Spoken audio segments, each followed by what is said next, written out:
la conversación de Trump, yo quiero preguntarte si le sorprende ya el texto íntegro de la conversación con esa reunión que tuvieron con el presidente. Si cuando ustedes le preguntaron cómo que había tratado la conversación, es algo parecido a lo que se revela en esta conversación, y cómo ves qué actitud asumió el presidente. Bueno, lo que nosotros cuando fuimos a Los Pinos, que se volvió una reunión de muchos legisladores, senadores y diputados, no solamente coordinadores, sino los que tuvieron interés fueron. Encontramos a un Peña Nieto muy animado. Ya había tenido esa charla y la versión que nos dio de ella es de haber sido una charla muy buena, una charla larga, donde se habían tocado muchos temas. Esa es la opinión. Recuerden que para ese momento ya había regresado Videgaray y Guajardo de su visita a Washington. Y también ellos nos habían contado ciertos incidentes, pero nunca los que fueron después revelados. O sea, no vimos a un Peña, ni a un Videgaray, ni a un Guajardo incómodos por lo que había ocurrido en la visita de ellos dos, ni en la charla de Enrique Peña Nieto y Donald Trump. Así es que recuerden que fue después un tuit en el que dijo Trump: si no vienes dispuesto a reconocer que tú vas a pagar el muro, ni vengas. Y fue cuando se canceló el viaje, ¿sí? Así es que los tweets de Donald Trump fueron revelando parcialmente que no había sido una plática buena para el presidente mexicano. Entonces yo la opinión que doy es nuevamente la evidencia de un jefe del Estado americano con una enorme impertinencia, con un comportamiento grosero frente a Peña Nieto, y un jefe del Estado mexicano pues sin la firmeza para poder rechazar cualquier comentario que pudiera agredir a la dignidad de la figura del presidente mexicano y obviamente de nuestro país. Eso es.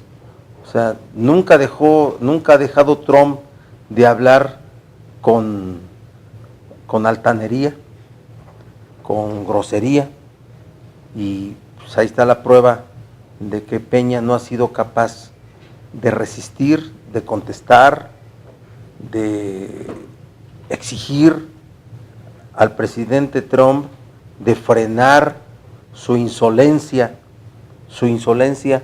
para referirle todos los asuntos desde la visión de Trump, no desde la visión de Estados Unidos, desde la visión de Trump.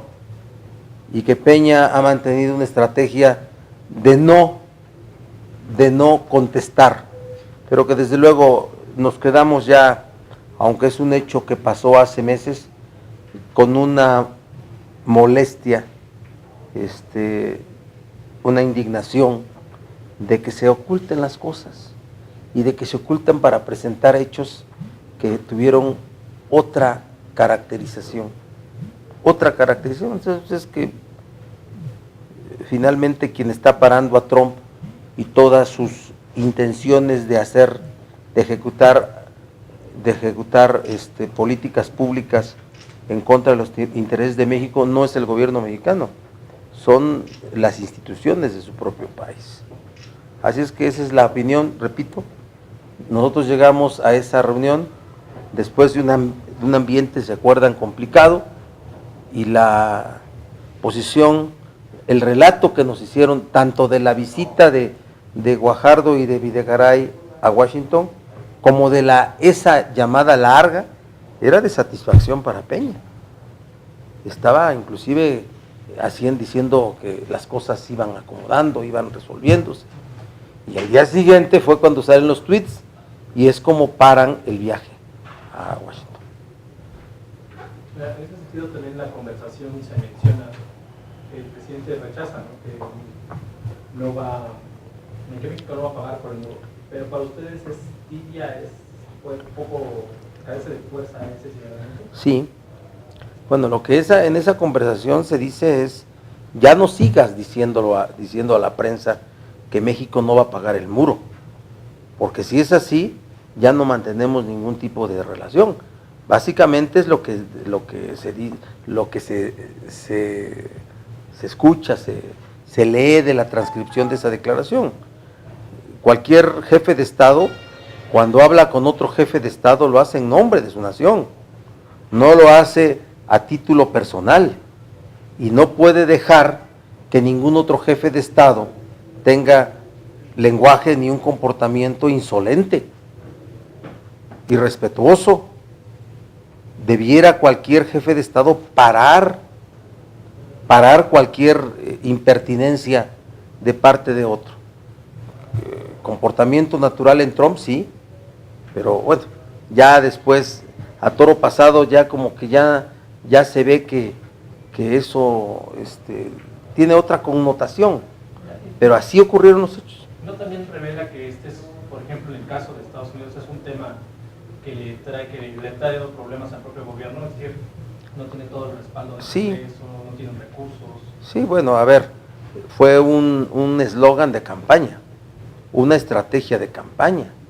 Recuerden que Donald Trump, después de que ejerce su gobierno, pues está subsumido en investigaciones, en escándalos permanentes, que todo apunta a que antes de que termine su mandato, pues va a separarse de su cargo por todo el procesamiento de las investigaciones que están en curso. Entonces, y cada vez que le va mal, empieza una lanzada otra vez contra México, porque es lo que le funcionó. Es lo que le funcionó. Entonces, por eso le advierte a Peña en esa llamada y le dice, no sigas declarando que México no va a pagar el muro. Así se lo dice. O esta parte donde dice, busquemos una salida creativa para el tema del muro. O sea, ¿eso cómo se entiende? Pues no hay ninguna salida creativa. La sola construcción del muro, no quien lo paga, es una ofensa, no en contra de México solo, en contra del mundo entero. Que en este siglo XXI, con todo el concepto de globalización, una nación ponga un muro en su frontera, es volver a los tiempos del fascismo, y volver a los tiempos en donde las murallas eran los que detenían a los pueblos. O sea, de eso de verdad, si lo llega a concretar el gobierno de Trump, la construcción del muro o la terminación del muro, porque recordemos que ya hay kilómetros de muro en las fronteras, si lo llegan a concretar, va a ser un asunto de vergüenza internacional para Estados Unidos.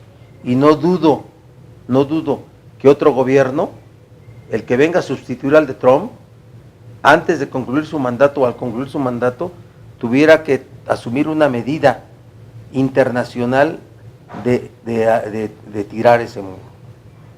Y digamos, ha pasado ya 5 meses, Sí. 6 meses de este tema, pero digamos a la distancia, el gobierno, la actitud es la misma, ha cambiado de esa sumisión que Mira, en esa conversación. Mira, lo ubicamos nosotros desde ese momento.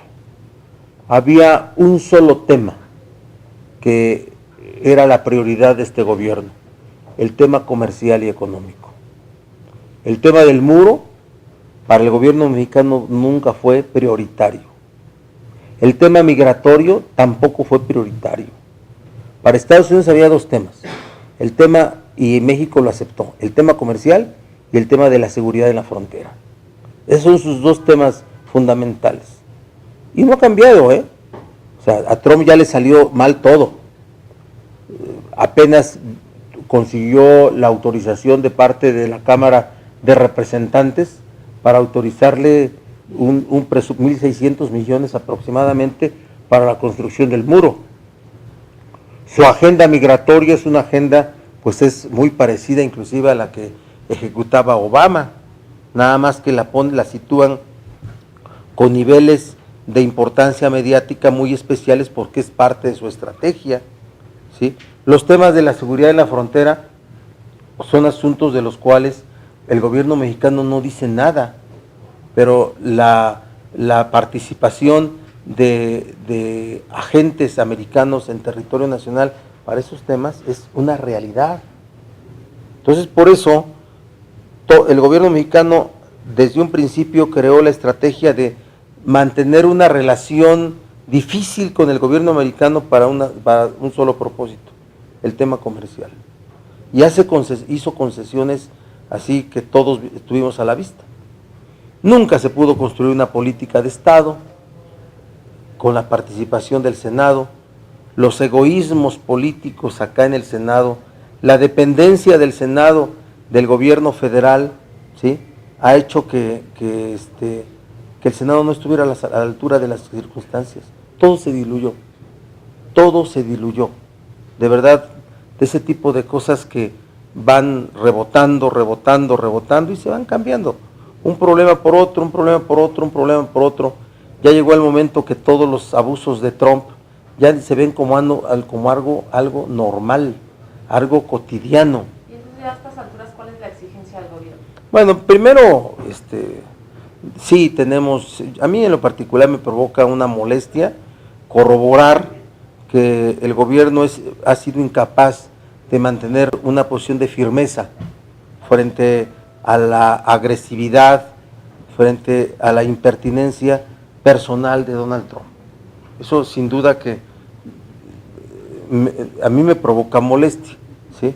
Lo veo a partir de hechos que, siendo ya de algunos meses, parecen ya como no importantes, pero habla del tipo de política exterior que desarrolla nuestro país. Y no estoy queriendo hablar solo como opositor, por favor, porque ahí están los hechos.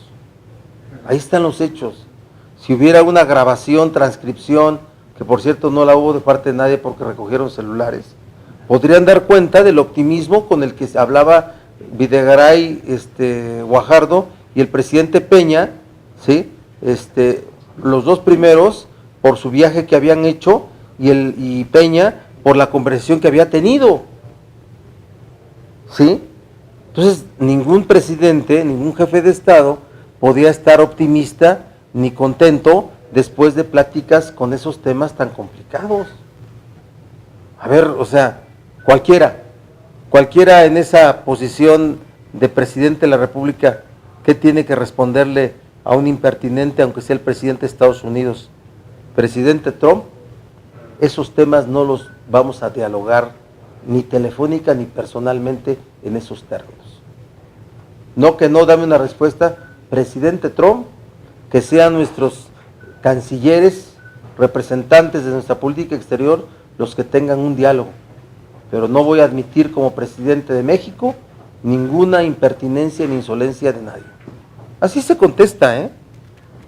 Y no es porque alguien se quiera arrogar e imaginar esa posición, bueno, porque finalmente cualquier mexicano o mexicana debe de pensarse en un momento así. Pues entonces a la renegociación del Tratado de Libre Comercio llega un presidente de Estados Unidos débil y eso podría ser una oportunidad para nuestro país. Miren, llega un presidente débil que va a querer utilizar la negociación del TLC como un instrumento de reposición ante su pueblo, ¿sí? Va a querer utilizar todos los términos de la negociación, ¿sí?, como una forma de decirle a su pueblo que está cumpliendo con su estrategia. Eso es. Y por eso no vayan a pensar que va a ser un asunto, como hoy se puede leer en periódicos, de 3 rondas de negociación, una en Estados Unidos, otra en México y otra en Canadá. Lo van a ver. Es un tema que no se va a resolver ni en el 2017 ni en el 2018. Se está hablando ya del 2019. Y en México pasa por un cambio de gobierno. Entonces, que no se piense que eso está resuelto y que los 3 negociadores son los que van a poder conducir este trabajo de manera sencilla, no. Yo lamento que dentro de esa negociación no esté agregada una comisión del Senado de la República, pero que se comporten también los senadores, senadoras, con un alto perfil, y no cada vez que tuvieran una participación salieran a dar conferencia de prensa, como luego ocurre en la Comisión Bicameral de Seguridad Nacional. ¿Sí me explico? Entonces, a ver, no va a ser un asunto fácil, va a ser un asunto complicado. Quien piense que va a ser fácil, 3 rondas de negociaciones. Ya, la anunciaron. Eso no va a ser así. Va a haber todo un conjunto de cosas muy complicadas, muy complicadas. Y finalmente Trump pues está imponiendo su posición de que el TLC se revise, que el TLC reconozca la nueva realidad, y vean ustedes nada más lo que pensaba Trump, ¿no? Antes de la negociación, cuando dice, pongamos un impuesto en la frontera del 10, 20, 35%, sobre todo en los productos que podrían haber sido fabricados en Estados Unidos, que quitaron empleos, ¿verdad que así se dice? Y que por tanto su consumo en Estados Unidos debe ser producto de un impuesto para su entrada, para la importación de esos productos en Estados Unidos. Oye, senador, ¿no será de hecho una estrategia de Trump ir a la negociación, con la intención de plano de salirse y de hacer todo un circo? Yo así lo veo. Esa negociación y aventar Yo así lo veo. TLC. En varios momentos va a anunciar y amenazar con que se va a retirar Estados Unidos del TLC. Lo van a ver. Va a ser show mediático, porque necesita Trump acreditar a su nación, a su pueblo, que es un gobernante de esa naturaleza, el eficaz. Lean, por cierto, eso no es parte de la conferencia, pero lean, por cierto, un artículo que estamos recuperando ahorita, porque estoy releyendo. Pues si ya no lo traen a uno jodido, opinando tantas cosas, que hay que releer los tiempos, ¿verdad? Que sí se relee. Lean a Ricardo Rafael, en un artículo de ese momento, previo a eso, es como del 26 de enero, cuando habla de la personalidad de Donald Trump, derivada de un viaje, lo que apuntan en un libro, de un viaje que hace Donald Trump y su hijo, y de la película de Van Damme, cuando ponen una película de Van Damme, y no para que Trump viera la trama, sino para que viera los golpes y la golpiza que Van Damme le pone a sus contrincantes, ¿no? Y de eso disfruta Trump. Entonces es alguien con ese comportamiento. ¿Será con la idea de él de demostrar que él es el que se impone? Que él es el que se impone. Es un gandalla con éxito, con un enorme éxito. Pero digamos ahora la misión del presidente tendría que ser frenar esa... A ver, ahí está el ejemplo de Juárez. Ahí está el ejemplo de Juárez. Cuando Maximiliano cayó de preso en Querétaro, ¿sí? Todo el mundo de esa época, toda la Europa la monárquica, le pidió a Juárez indultar a Maximiliano, y dijo, si lo indulto, cualquier otro va a venir a México a querer apoderarse de nuestro país. Aunque Peña la justificación cada vez que asume una posición neutral o no de enfrentamiento, con el argumento de que si lo hace traería peores problemas al país. Pues mira, esa es una posición muy complicada, sí, de un presidente de la República, de un jefe de Estado de una nación, pero también la firmeza y la dignidad en las posiciones, ¿sí? Son necesarias para poder acreditar a su pueblo. ¿Ustedes creen que Estados Unidos puede vivir sin México? No. No es un asunto, las economías de ambos países no se pueden desvincular porque un presidente lo decrete o porque 2 presidentes lo decreten. Les voy a contar, fuera de conferencia, una anécdota de vida. Yo estudiaba medicina en la Metropolitana y tenía yo de compañero a un muchacho, güerito, chinito, delgadito, chaparrín, flaquito, y odioso. A nadie le caía bien. Y había otro grande, ¿sí? que un buen día pues lo quiso golpear. Y dije, ay, a ver, vamos a ver, este es el desahogo de esta escena. Y el chaparrito no se rajó. No se rajó, se sacudía y aventaba golpes y nosotros lo conteníamos y sobre todo conteníamos al grandote de que no le pegara. Le digo, cálmate, porque te lo vamos a soltar al grandote, ¿sí? Le decíamos al chirris. Y dice, no, dice, yo sé que me va a pegar, pero con un golpe que le dé voy a quedar satisfecho. Ese es un comportamiento diferente, ¿no? Yo corro, pero él no. Señor, frente a esta problemática que existe entre Donald Trump, que debe hacer su muro, y el señor Peña Nieto, que solamente está como pasivo, ¿no se le llamaría esto sometimiento diplomático? Sí. Bueno, yo sí creo que no ha habido firmeza en el comportamiento diplomático de quienes representan a nuestro país. Yo sí lo veo así. La evasión permanente a mantener una posición de dignidad es eso. Es eso. ¿Sí? Yo sí lamento esa posición. Por eso queríamos construir una política de Estado, no una política del gobierno, no una política en donde el principal instrumento para poder conseguir cosas en la relación México-Estados Unidos sea la amistad con el yerno, o la amistad con el otro de los asesores por parte del encargado de la oficina de la Presidencia de México. Así no se construyen las relaciones internacionales. Si ustedes conocieran la política que en materia de relaciones exteriores desarrollan los cubanos, se sorprenderían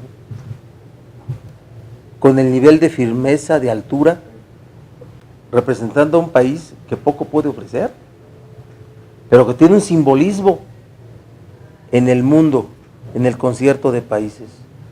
No sorprenderíamos el nivel, la altura de la diplomacia cubana. Y créanme que el potencial de nuestro país es enorme. Pero aquí ya se abonó, ¿no? Enorme, enorme. Somos un gran país. Somos un gran país. Recursos naturales, industria, comercio, cultura. Desde Cultura. Desde Fox se vino abajo. Sí, bueno. Yo creo que la política exterior de cuando llega Fox, pues se provoca una desorientación porque se olvidan de Latinoamérica y solo voltean al norte. Así. El regreso en la política exterior en este gobierno, yo por lo ejercido por José Antonio Meade, puedo dar una opinión favorable. ¿Sí? Se volteó a Latinoamérica, se volteó a Oriente, se volteó, porque hasta antes de eso, negada cualquier relación al Oriente, porque dependíamos totalmente de Estados Unidos.